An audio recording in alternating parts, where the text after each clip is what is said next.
પ્રશ્નપત્ર 2 પ્રશ્ન નંબર 33 માલ મિલકત નિકાલ ખાતાની ટૂંક નોંધ।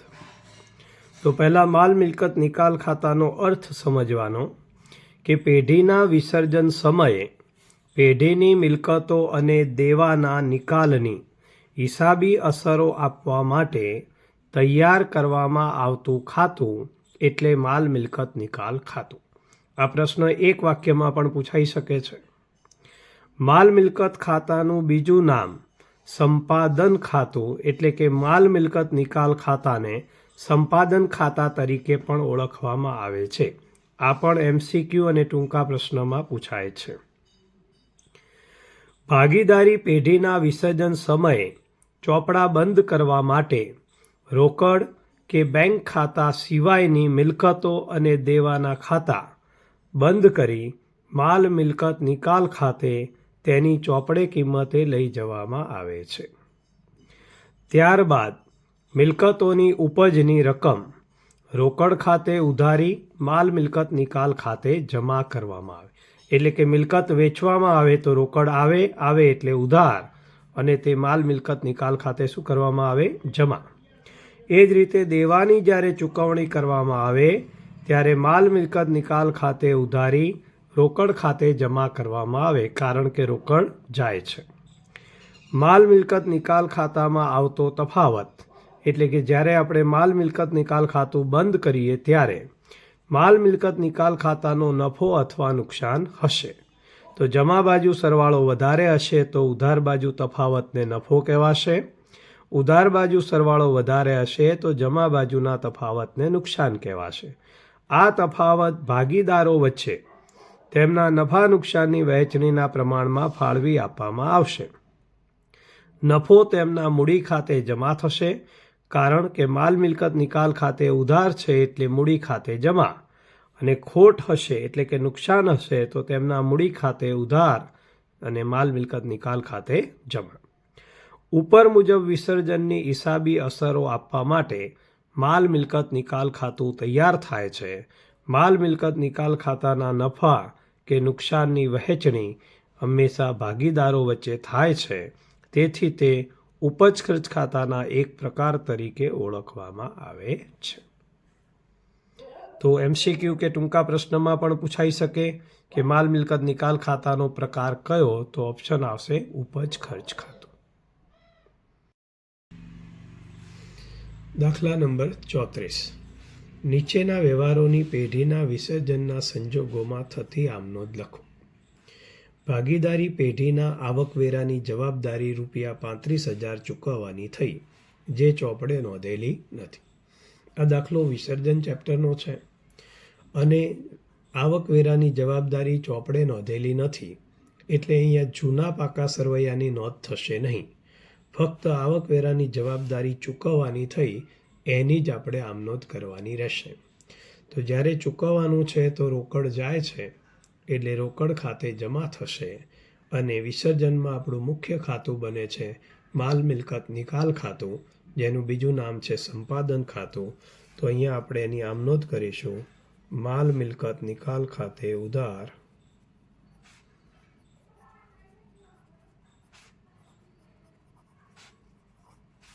તે રોકડ કે બેંક ખાતે ઉધાર બાજુ પણ 35,000, જમા બાજુ પણ 35,000। વ્યવહાર નંબર 2 વિસર્જન સમયે નહીં નોંધાયેલા યંત્રના ₹25,000 ઉપજ્યા। અહીંયા પણ વાત એ જ છે કે વિસર્જન સમયે યંત્ર પાકા સરવૈયામાં નોંધાયેલું નથી તો જૂના પાકા સરવૈયાની નોંધ થશે નહીં। યંત્ર વેચવાથી રોકડ આવે છે તો અહીંયા આપણે નોંધ કરીશું રોકડ કે બેંક ખાતે ઉધાર તે માલ મિલકત નિકાલ ખાતે।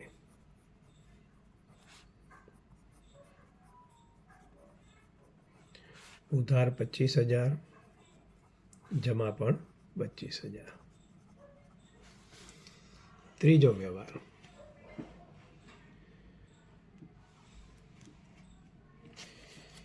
એક ભાગીદારી પેઢી તેના શ્રીમતીજીની પેઢીને આપેલી લોન ₹40,000 ચૂકવવાનું સ્વીકારે છે. તો અહીંયા શ્રીમતીજીએ પેઢીને અગાઉ લોન આપેલી છે એટલે પેઢી માટે આ દેવું કહેવાય. તો આમાં આપણે 2 આમનોંધ કરવાની રહેશે. પ્રથમ દેવું છે જે આપણે માલ મિલકત નિકાલ ખાતે શું કરીશું? જમા કરીશું. તો તેની નોંધ થશે શ્રીમતીજીની લોન ખાતે ઉધાર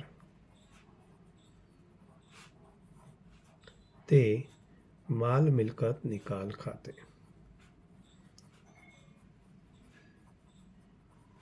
₹40,000 ઉધાર, ₹40,000 જમા.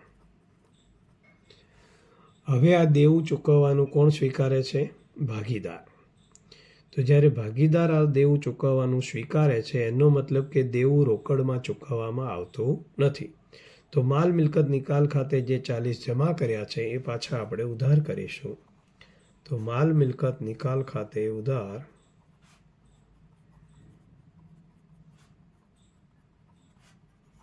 ₹40,000. આ 40,000 ભાગીદાર ચૂકવવાનું સ્વીકારે છે તો તે ભાગીદારના મૂડી કે ચાલુ ખાતે. જમા બાજુ 40,000. તો આ રીતે વિસર્જનમાં દરેક વ્યવહારની આમનોંધ, અને જો બાજે જરૂરી નથી એવું કીધું હોય તો આપણે બાજે નહીં લખવાની, અને બાજેનું કશું ચોખવટ ન કરી હોય તો દરેક વ્યવહારની આપણે બાજે લખવાની રહેશે. દાખલા નંબર 35. પૂજા લિમિટેડે તારીખ 17/7/17ના રોજ ₹200ના એક એવા 8%ના 10,000 ડિબેન્ચર 5%ના પ્રીમિયમથી બહાર પાડ્યા. તો આ ડિબેન્ચર ચેપ્ટરનો દાખલો છે અને ડિબેન્ચર પ્રીમિયમથી બહાર પાડ્યા છે, જે તારીખ 30/6/23ના રોજ ડિબેન્ચર દીઠ ₹220ની કિંમતે પરત કર્યા. ડિબેન્ચરની મૂળ કિંમત 200 છે, પરત 220ની કિંમતે, એટલે ₹20 પરત પ્રીમિયમ છે. તો અહીંયા ડિબેન્ચર બહાર પણ પ્રીમિયમથી પાડ્યા છે અને પરત પણ પ્રીમિયમથી કરવાના છે. બાજે વગર નોંધ લખવાની કીધી છે એટલે આપણે આમાં બાજે લખીશું નહીં. ટોટલ 4 આમનોંધ થશે, જેમાં પહેલી 2 આમનોંધ છે ડિબેન્ચર બહાર પાડવાની થશે, ત્રીજી આમનોંધ ડિબેન્ચર પરત કરવાના થાય ત્યારે, અને ચોથી આમનોંધ ડિબેન્ચર હોલ્ડરને ચૂકવવાના થાય ત્યારે. ડિબેન્ચર બહાર પાડવાની બંને આમનોંધ તારીખ 1/7/17ના રોજ થશે, જેમાં આપણે પ્રથમ નોંધ કરીશું બેંક ખાતે ઉધાર તે ડિબેન્ચર અરજી અને મંજૂરી ખાતે.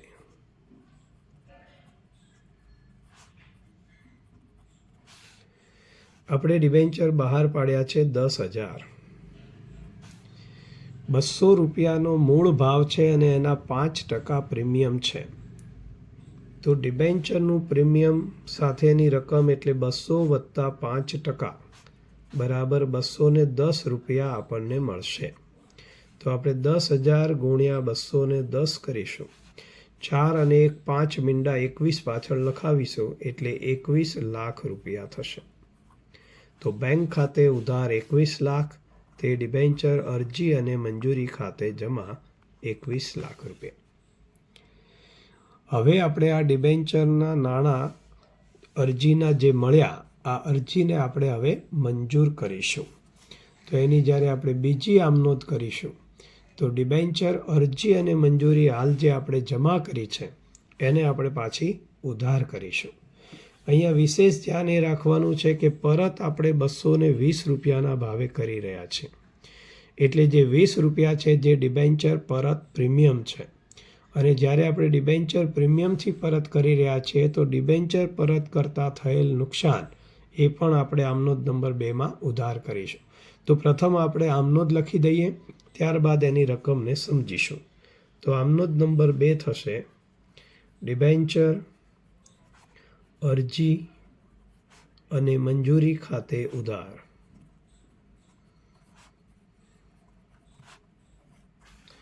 ડિબેન્ચર પરત કરતા થયેલ નુકસાન ખાતે ઉધાર.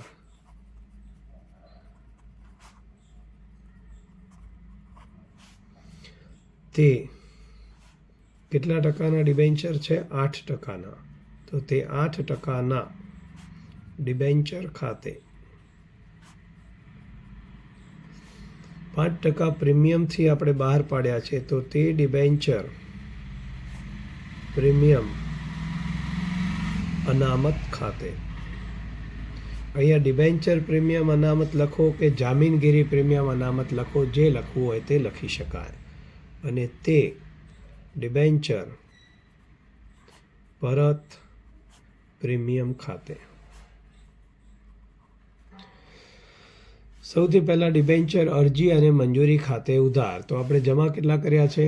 21 લાખ. તો એના એ જ 21 લાખ રૂપિયા અહીંયા પાછા આપણે શું કરીશું? ઉધાર. ડિબેન્ચર પરત કરતા થયેલ નુકસાન.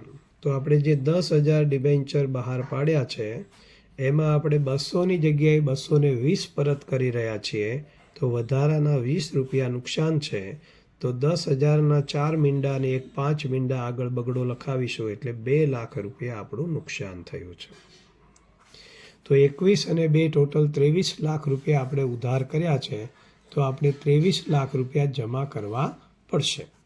તો તે 8%ના ડિબેન્ચર ખાતે. તો જ્યારે પણ ડિબેન્ચર ખાતે જમા કરવાના આવે તો મૂળ ભાવ 10,000 ડિબેન્ચર છે અને 200 રૂપિયાનો ભાવ છે. તો 4 ને 2 6 મીંડા એટલે 20 લાખ રૂપિયા આપણે જમા કરીશું. તે ડિબેન્ચર પ્રીમિયમ અનામત ખાતે. તો ડિબેન્ચરનું પ્રીમિયમ છે 5% લેખે 10 રૂપિયા, જે આપણે આગળ ગણતરી કરી છે. 200 ગુણ્યા 5% કરો તો 10 આવે અને 200 વત્તા 10 210. તો પરત કરીશું એમાં 10,000 ગુણ્યા 10 1 લાખ રૂપિયા ડિબેન્ચર પ્રીમિયમ અનામત ખાતે જમા થશે. અને પરત પ્રીમિયમમાં 10,000 ગુણ્યા 200ની જગ્યાએ આપણે 220 પરત કરીએ છીએ. તો વધારાના જે 20 રૂપિયા છે 10,000 ગુણ્યા 20 એટલે 2 લાખ રૂપિયા. તો આ રીતે 23 લાખ ઉધાર થયા, 21 અને 2 અને 20 એક 21 ને 2 23 લાખ જમા. જ્યારે બહુ મોટી આમનોંધ હોય ત્યારે રકમ બંને બાજુ ખાસ ચેક કરી લેવી, જેમાં આપણે કોઈ ભૂલ ન થાય એનું ખાસ વિશેષ ધ્યાન રાખવું. આમનોંધ નંબર 3. હવે આપણે ડિબેન્ચરના નાણાં પરત કરવા જઈ રહ્યા છીએ. તો જ્યારે આપણે ડિબેન્ચરના નાણાં પરત કરવા જઈ રહ્યા છીએ ત્યારે ખાસ કરીને આપણે તારીખ ધ્યાનમાં રાખવાની રહેશે. તો તારીખ અહીંયા આપેલી હતી આમનોંધ નંબર 3માં. કઈ તારીખે પરત કરવાના છે? તો 30/6/23ના રોજ. પ્રથમ 2 આમનોંધોમાં જ્યારે આપણે ડિબેન્ચર બહાર પાડ્યા તો 1/7/17ના રોજ આપણે બહાર પાડ્યા હતા. તો એમાં પણ આપણે તારીખ લખવી જોઈએ, જે આપણે લખી દઈએ 1/7/17 પહેલી આમનોંધ, બીજી આમનોંધમાં પણ 1/7/17. અને હવે આપણે જ્યારે ત્રીજી આમનોંધ લખવા જઈ રહ્યા છીએ તો ત્રીજી આમનોંધમાં આપણી તારીખ આવશે 30/6/23ના રોજ.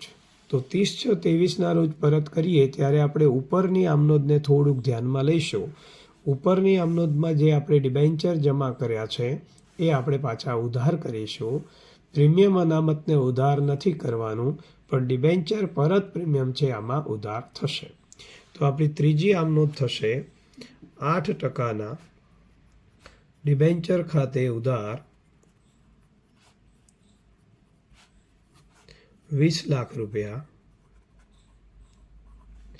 ડિબેન્ચર પરત પ્રીમિયમ ખાતે ઉધાર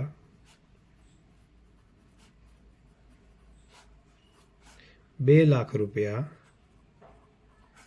અને આ પૈસા કોના ખાતે જમા કરીશું? ડિબેન્ચર હોલ્ડરો ખાતે.